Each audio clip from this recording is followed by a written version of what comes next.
काली बहू की सौतन की होली।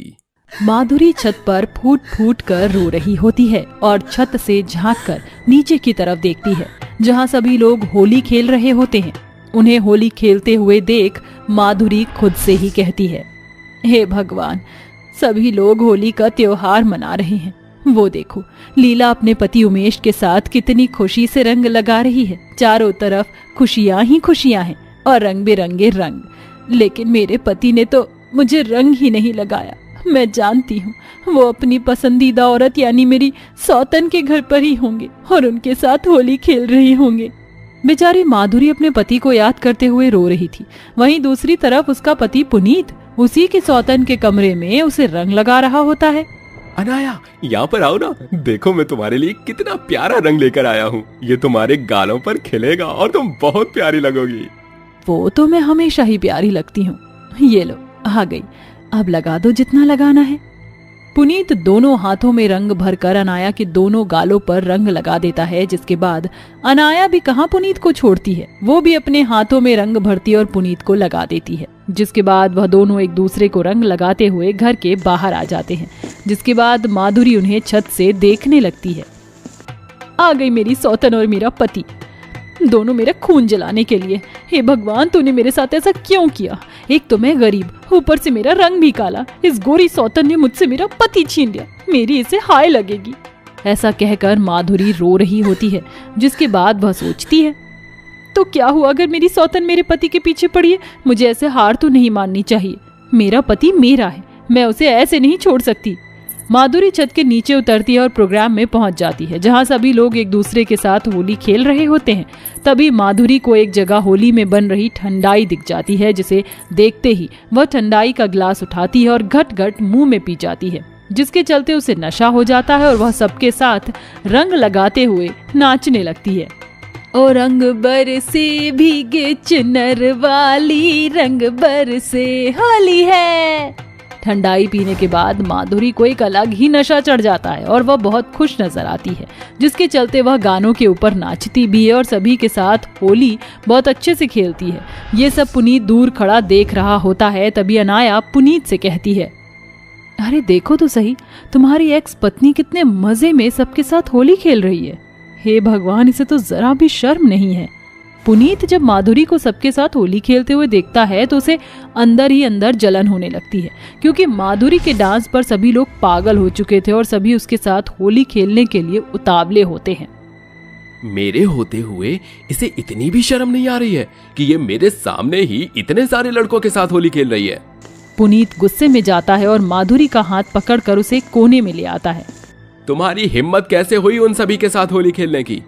जैसे आप खुलेआम मेरी सौतन के साथ होली खेल रहे हो, वैसे ही खुलेआम मैं भी सबके साथ होली खेल सकती हूँ। आप मेरी जिंदगी में दखल देने वाले होते कौन हो? नशे की हालत में माधुरी बेचारे पुनीत को बहुत कुछ बोल जाती है, जिसके बाद वह जरा भी नहीं रुकती और सबके साथ होली खेलती रहती है। धीरे धीरे शाम होते होते होली का त्योहार खत्म हो जाता है और माधुरी का नशा भी उतर जाता है। वह चुपचाप घर के सभी कामों में लग जाती है, लेकिन उसे सब कुछ याद होता है। घर के काम करते हुए वह अपने मन ही मन सोचती है, पहली बार मैंने पुनीत जी को इस तरह अपने ऊपर गुस्सा करते हुए देखा है। ये सब मेरी सौतन की वजह से है। तभी वहाँ अनाया आती है और माधुरी से कहती है, क्या तुम्हारे हाथ टूट गए हैं? तुमसे तो घर के काम भी सही से नहीं होते।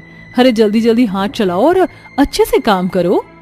माधुरी गरीब थी, जिसके चलते वह अपनी सौतन को कुछ नहीं कह पाती। उसने फटे पुराने कपड़े पहने होते हैं, जिन्हें देखकर अनाया अपनी पुरानी साड़ियों को लेकर आती है और माधुरी को देते हुए कहती है, ये जो तुमने फटी पुरानी साड़ियाँ पहनी है, अरे ऐसी तो आजकल नौकरानी भी नहीं पहनती है। देखो मेरी ये पुरानी साड़ियाँ तुम्हारी इन फटी पुरानी साड़ियों से बहुत अच्छी हैं। इन्हें पहन लेना, क्या फायदा मैं इन्हें फेंक ही दूं।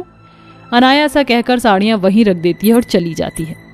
मेरी किस्मत में तो यही लिखा है, अपनी सौतन की उतरन पहनना और पति भी अपनी सौतन का ही मिलना। इससे अच्छा तो भगवान मुझे अपने पास बुला लेता। माधुरी रोते हुए सारा काम निपटा लेती है, जिसके बाद वह रात को अपने कमरे में सोने के लिए जाती है। लेकिन तभी अनाया आती है और माधुरी से कहती है, ओहो, तुम्हें फिर से याद दिलाना पड़ेगा। देखो कितनी बार समझाया है, अपने सोने से पहले तुम हमारे कमरे में एक गिलास दूध का रख दिया करो। क्या तुम्हें समझ नहीं आता? अनाया की ये बात सुनते ही माधुरी अपने मन ही मन सोचती है, बोल तो ऐसे रही है जैसे हर रोज रात के समय मेरे पति के साथ सुहाग रात मनाती है। अरे सुनाई नहीं दे रहा क्या, या फिर जानबूझकर मेरी बातों को नजरअंदाज कर रही हो? नहीं नहीं, ऐसा नहीं है, आपकी कोई बात नजरअंदाज नहीं कर रही। मैं अभी जाकर दूध गर्म करती हूँ और आपके कमरे में ले आती हूँ। माधुरी बेचारी रसोई में जाती है और दूध गर्म करती है, जिसके बाद वह दूध गर्म करके अपनी सौतन के कमरे में लेकर जाती है, जहाँ उसका पति और उसकी सौतन एक दूसरे का हाथ पकड़कर और गले लगकर बैठे होते हैं। ये लीजिए, मैं आपका दूध ले आई हूँ। माधुरी को देखते ही पुनीत अनाया का हाथ झटक देता है। क्या तुम्हें इतनी भी अकल नहीं है कि किसी के कमरे के अंदर बिना नॉक किए नहीं आते? माफ कर दीजिए, मुझसे गलती हो गई। मैं ऐसा नहीं करना चाहती थी। खुला दरवाजा देखा तो मैं अंदर आ गई। अब ग्लास रखो यहाँ और यहाँ से दफा हो जाओ। माधुरी वहां से अपने कमरे में चली जाती है। ऐसे ही देखते देखते कुछ समय बीत जाता है और अनाया धीरे धीरे करके पुनीत के सारे पैसे खर्च करवा देती है। यहाँ तक कि सारी प्रॉपर्टी भी अपने नाम करवा लेती है। अब पुनीत को भी अपने आगे कुछ नहीं समझती, जिसके चलते पुनीत को धीरे धीरे अपनी गलती का एहसास होने लगता है। एक दिन पुनीत की लड़ाई अनाया से हो जाती है। अरे तुम होते कौन हो मुझ पर रोक टोक करने वाले? मैं जैसी हूँ वैसा पहनूंगी। मेरी शादी को पूरा 1 साल हो गया है और तुम समझना ही नहीं चाहती हो। शादी से पहले तुम जो मर्जी पहनती थी, मैंने कभी नहीं टोका, लेकिन अब समाज के लोग मुझे ताने देते हैं, इसलिए मैं तुम्हें ये सब कह रहा हूँ। सूट और सलवार में तुम बहुत प्यारी लगती हो। अरे मेरी बात मानो, ऐसे कपड़े मत पहना करो। पुनीत की ये बात सुनते ही अनाया उसके मुंह पर जोरदार तमाचा मारती है। ये क्या, तुमने मुझे इतनी जोर से तमाचा मारा? हाँ हाँ, क्योंकि तुम हो ही इस लायक। अब चले जाओ यहाँ से और अपनी उस काली पत्नी को भी यहाँ से लेकर जाना। अनाया पहले ही सब कुछ अपने नाम करवा चुकी थी, जिसकी वजह से पुनीत का अब कुछ नहीं बचा था। माधुरी पुनीत की ये हालत देखकर उससे कहती है, अजी संभालो अपने आप को, जो हुआ उसे भूल जाओ, अपनी जिंदगी की एक नई शुरुआत करो। मुझसे बहुत बड़ी गलती हो गई माधुरी, मैं तुम्हें कभी समझ ही नहीं पाया।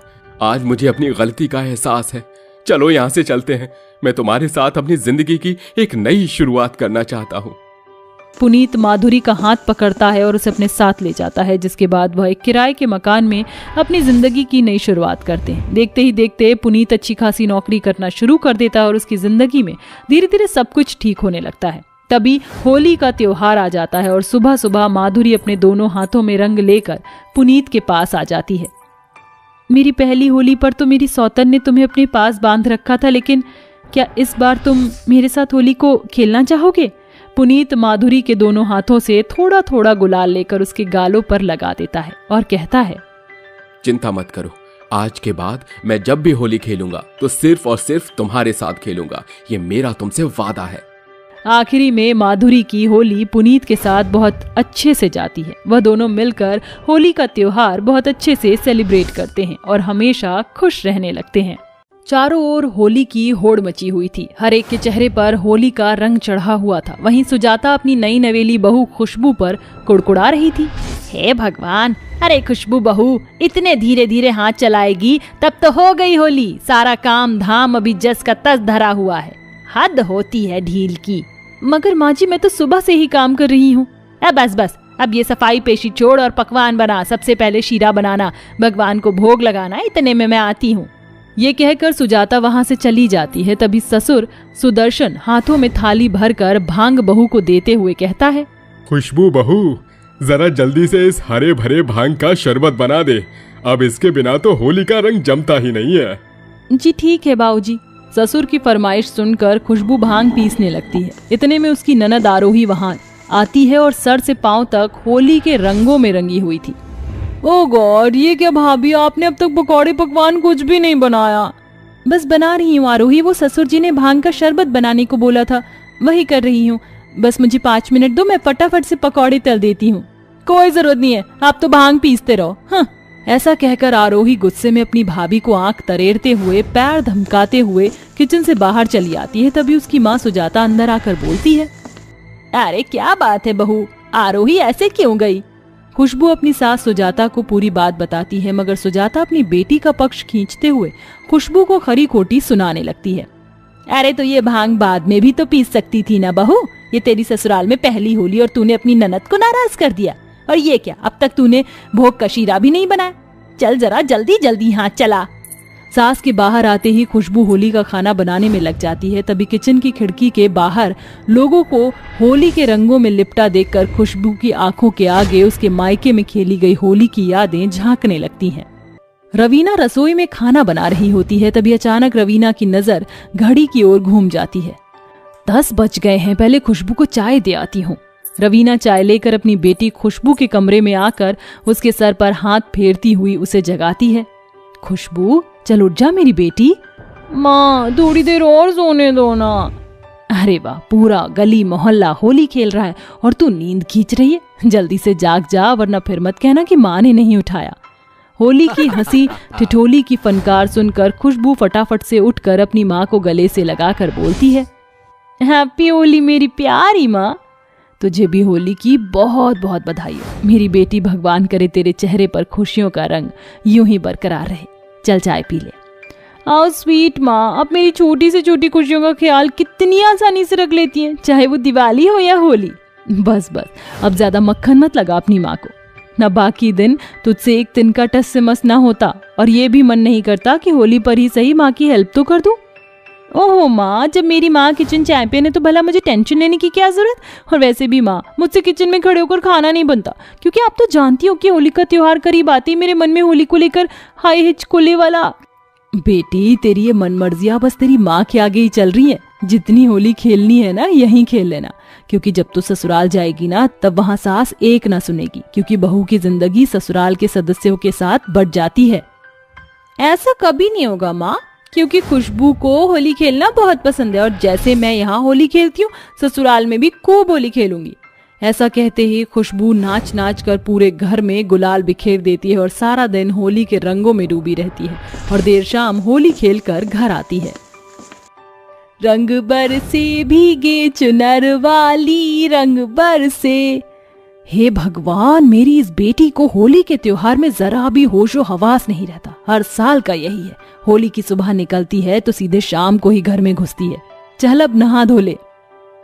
अरे अरे, जा रही हूँ मेरी प्यारी माँ। सारा दिन होली खेल कर खुशबू सो जाती है और अगली दोपहर में उठती है। अरे खुशबू, अब उठ भी जा, दोपहर ढलने को आ गई है। कमाल है, होली का सारा काम मैंने किया, मगर हरारत इसे हो गई है। बगैर कुछ किए तो ये हाल है, तो जब ससुराल में जाकर इसे होली के दिन सब करना पड़ेगा तो क्या होगा। ऐसे ही दिन गुजरते जाते हैं और खुशबू की शादी पूरब नाम के लड़के से हो जाती है। ऐसे ही हर बीतते दिनों के साथ होली का दिन पास आता है, और जहाँ सुजाता अपनी बहू और बेटी को लेकर होली की खरीदारी करने बाजार आती है। माँ, वो देखो, मुझे होली के लिए ये व्हाइट कलर वाला सिलिकॉन का सूट चाहिए, और ये मैचिंग इयररिंग भी। हाँ हाँ, क्यों नहीं मेरी प्यारी बेटी, ये पकड़ पैसे और जो मन चाहे खरीद ले। अपनी बेटी की खुशी की खातिर सुजाता उसे रुपयों की गड्डी थमा देती है। तभी खुशबू को भी शोरूम के भीतर लगी एक साड़ी भा जाती है। अरे क्या हुआ बहू, तू यहाँ क्यों रुक गई? वो देखिए माँ जी, वो साड़ी कितनी सुंदर लग रही है। मैं सोच रही थी माँ को होली पर वो साड़ी भेज दूं, मुझे कुछ पैसे चाहिए। अरे अरे बहू, बावली हो गई है क्या? बहू के मायके से होली हो या दिवाली, ससुराल से कुछ जाता नहीं बल्कि आता है, समझी ना। अब चल, जल्दी से होली के पकवान का सामान लेकर घर चलना है। आई बड़ी माँ को होली भेजने। हाँ, होली को लेकर अपनी सास के मन में बेटी और बहू के दोहरे भेद को देखकर खुशबू की आंखें भर आती हैं, और इसी बीच होली का दिन भी आता है। तभी मायके की यादों में खुशबू का खोया मन अचानक होली के खुशनुमा यादों से बाहर लौट आता है, जहां वह खुद को ससुराल की रसोई में पाती है, जिसे देख दुख से उसकी आंखें भर आती हैं। माँ ने बिल्कुल सच कहा था, ससुराल आने के बाद एक लड़की मायके के लिए कुछ भी करने को मोहताज हो जाती है। और वो भी क्या दिन हुआ करते थे जब मैं सारा दिन गली मोहल्ले में होली खेलती थी, पिचकारी चलाती थी, और छत पर चढ़कर गली में आते जाते लोगों पर गुब्बारे फेंकती थी। और अब उल्हाना आता है तो माँ मुझे बचाती थी, मगर बहू बनने के बाद मेरी खुशियां खो सी गई हैं। कभी सोचा ही नहीं था कि ससुराल में मेरी पहली होली ऐसी होगी जो रसोई से शुरू होकर आने वाले लोगों की खातिर भाव में ही बीत जाएगी। होली को लेकर बहू बनी खुशबू के मन की ख्वाहिशों को बिखरता देखकर दरवाजे पर खड़ा खुशबू का पति पूरब उदास होकर बोलता है, पूरा घर होली के रंगों में घुला मिला हुआ है, मगर खुशबू का चेहरा कितना उदास है। खुशबू का उतरा हुआ मुंह देखकर पूरब अपनी माँ सुजाता, बहन आरोही और पिता सुदर्शन को ये बात बताता है। तभी सुजाता बोलती है, सारी गलती मेरी है। होली के हाम हुम में मैं ये देख ही ना सकी कि मैं खुशबू को बहू नहीं बल्कि बेटी बनाकर लाई थी, और हालांकि ये बहू की ससुराल में पहली होली है। हाँ माँ, मैंने भी भाभी के दिल का हाल जानने की कोशिश नहीं की। चलो उनके पास चलते हैं। इसके बाद सास ससुर ननद रंग गुलाल से भरी थाली लेकर किचन में आते हैं और बारी बारी से बहू को रंग लगाकर होली की बधाई देते हैं। हैप्पी हैप्पी हैप्पी होली मेरी प्यारी भाभी। अरे वाह, गुलाल का ये रंग आपके चेहरे पर कितना खिल रहा है। हैप्पी होली बहू, ये तेरी शादी के बाद की पहली होली है। भगवान होली के इस त्योहार पर तेरे दामन को खुशियों के हजारों रंग से भरे। अपनी सास का ऐसा आशीर्वाद पाकर बहू की पहली होली का ख्वाब जैसे पूरा हो जाता है और आंसुओं से भरी आंखें छलछला जाती हैं। आपको भी होली मुबारक हो माँ जी। बहू, मैंने होली को लेकर तेरे साथ बहुत गलत किया ना। न तुझे कपड़े दिलाए, न तेरी ख्वाहिशें पूरी की, और तो और आज तुझे किचन में उलझाए रखा। मगर होली के दिन तो दुश्मनों को भी माफ करके गले लगते हैं। अपनी सास को भी माफ कर दे। अपनी सास का ऐसा कहा सुनकर खुशबू सुजाता को गले से लगाती है, जिसके बाद पूरा परिवार मिलकर खुश मन से खूब होली खेलता है। इस तरह ससुराल में बहू की पहली होली की ख्वाहिश पूरी होती है।